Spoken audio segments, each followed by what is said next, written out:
नमस्कार, मैं हूं पंकज कुमार और स्वागत करता हूं आप तमाम साथियों का शिक्षा सलाह चैनल पर। और आज हम लोग बात करने वाले हैं बीएसएससी का जो लेटेस्ट अपडेट है उसको लेकर के बात करेंगे। साथ ही बहुत सारे छात्रों का ये रिक्वेस्ट आ रहा है कि इन मुद्दों पर बात किया जाए, तो इस उद्देश्य से इस वीडियो को बनाया गया है। और इसमें मुख्य रूप से जो हम लोग बात करेंगे वो प्रथम इंटर स्तरीय बहाली को लेकर के, यानी 2014 की जो बहाली है उसको लेकर के बात करेंगे। और आगे जो हम लोग बात करेंगे वो इसमें कुछ CGL3 की जो एडिट के ऑप्शन के बारे में जो बातें सामने आई है उसको लेकर के हम लोग बात करेंगे।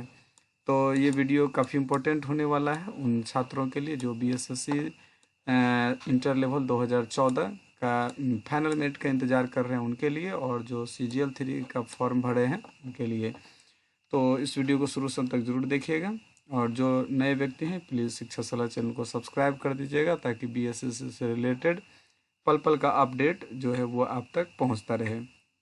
तो चलिए हम लोग आगे बढ़ते हैं। जैसा कि आप देख रहे हैं हम लोग ऑफिशियल साइट पर हैं और इसको आगे बढ़ाने का प्रयास कर रहे हैं। तो देखिए आगे क्या खबरें हैं उसको हम लोग देख लेते हैं। तो सबसे बड़ी बात देखिए है क्या कि जो बीएसएससी की ओर से खबरें आती है, जैसा कि आप जनरली देख रहे हैं कि अभी जो है सूचना पट पर 7/6 के बाद से देख रहे हैं यहाँ पर डेट जो दिया हुआ है 7 जून, उसके बाद से कोई अपडेट नहीं आई हुई है। और इंटर स्तरीय बहाली का जो है 067-114 वो 6 जून के बाद से कोई नहीं अपडेट आई हुई है।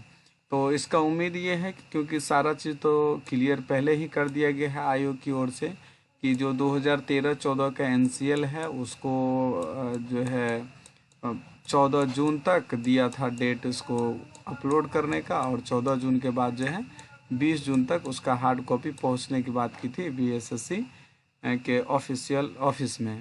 तो ये सारी प्रक्रियाएं तो जो हो ही रही है। और आगे की जो बातें हैं वो ये है कि 20 जून तक तो इंतज़ार करने की बात है, लेकिन फाइनल मेरिट आने में ये महीना का लास्ट डेट लग सकता है, इसलिए इंतज़ार करने की ज़रूरत है।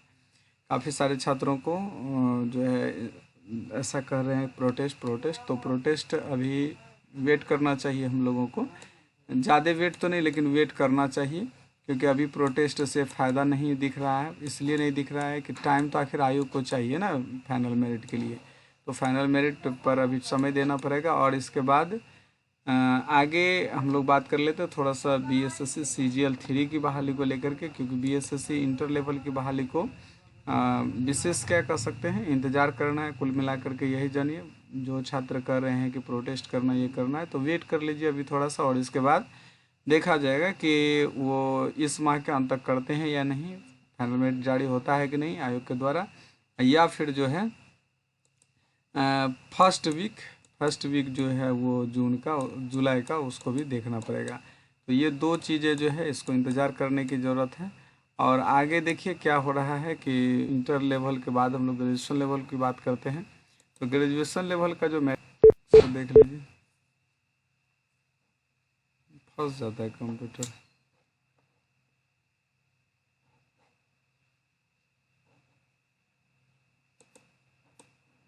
तो ग्रेजुएशन लेवल का सीधा मुद्दा ये है, यानी बीएसएससी CGL3 का जो है उसका मैटर यही है कि एडिट के ऑप्शन को लेकर के, हालांकि आयोग ने कोई भी किसी भी प्रकार का नोटिस जारी नहीं किया है। मैंने भी कई बार कई वीडियोज़ के माध्यम से आवाज़ें उठाई, लेकिन इसका जो सकारात्मक परिणाम होना चाहिए वो नहीं मिल पाया है छात्रों को अब तक। और कई छात्र तो ये कर रहे हैं कि इसके लिए भी एक आंदोलन किया जाए, क्योंकि आयोग ऐसा हो चुका है बीएसएससी खास करके कहिए कि उसको बिना आंदोलन का कुछ सुना ही नहीं देता है। तो ये छात्रों का मांग है अपने स्तर से कि ऐसा होना चाहिए। लेकिन कहीं न कहीं अगर सोचने वाली बात है कि इसमें आयोग को भी निश्चित रूप से इस बारे में सोचना चाहिए कि स्टूडेंट जो अभी फॉर्म भरे हैं उनको अभी से अगर निराश कर दिया जाए तो ये कहीं से भी उचित नहीं है। इसलिए आयोग को चाहिए कि एक बार जो है एडिट का ऑप्शन जो है वो छात्रों को मिलना चाहिए, ताकि जो स्टूडेंट के द्वारा फॉर्म भरने में गलती हुई है उस गलती को वो सुधार सकें। क्योंकि ये 8 साल बाद बहाली आई है और काफ़ी सारे छात्र फॉर्म अपने से नहीं कैफ़े में भरवाए हैं, और कैफ़े वाले क्या किए हैं, वो कम समय में ज़्यादा से ज़्यादा फॉर्म भरने के चक्कर में उसमें जो है कुछ न कुछ जो है वो गलती कर दिए हैं। हालांकि गलती किए हैं कैफ़े वाले, और इसका परिणाम भुगतना पड़ रहा है स्टूडेंट को। कई छात्र का कमेंट ये कर आ रहा है कि उन्होंने जहाँ पर ईबीसी सर्टिफिकेट यानी caste certificate, EBC certificate number होना चाहिए, वहाँ पर उन्होंने कास्ट सर्टिफिकेट का नंबर ही डाल दिया है। तो ये मिस्टेक है। कुछ का कहना है कि फादर्स नेम में स्पेलिंग मिस्टेक है। तो देखिए, ये सारे मैटर को लेकर के एक बार एडिट का ऑप्शन तो कम से कम आना ही चाहिए। तो मेरा यही आयोग से रिक्वेस्ट है, अध्यक्ष महोदय, सचिव महोदय से मेरा यही रिक्वेस्ट है कि छात्रों को अब तक भी एक मौका दिया जाना चाहिए एडिट के लिए, ताकि वो अपने फॉर्म को सुधार सकें। और 8 साल बाद ये जो बहाली आई है, इस बहाली में वो एक तरह से कहिए कि आगे तैयारी कर सके और आगे की प्रक्रिया को वो भी पूरा कर सके। तो चलिए साथियों, इस वीडियो में इतना ही। उम्मीद करते हैं कि जानकारी पसंद आई होगी। अगर पसंद आई है तो शिक्षा सलाह चैनल को सब्सक्राइब जरूर कीजिएगा, क्योंकि हम आपके लिए बीएसएससी से रिलेटेड पल पल का अपडेट जो है वो लाते रहते हैं।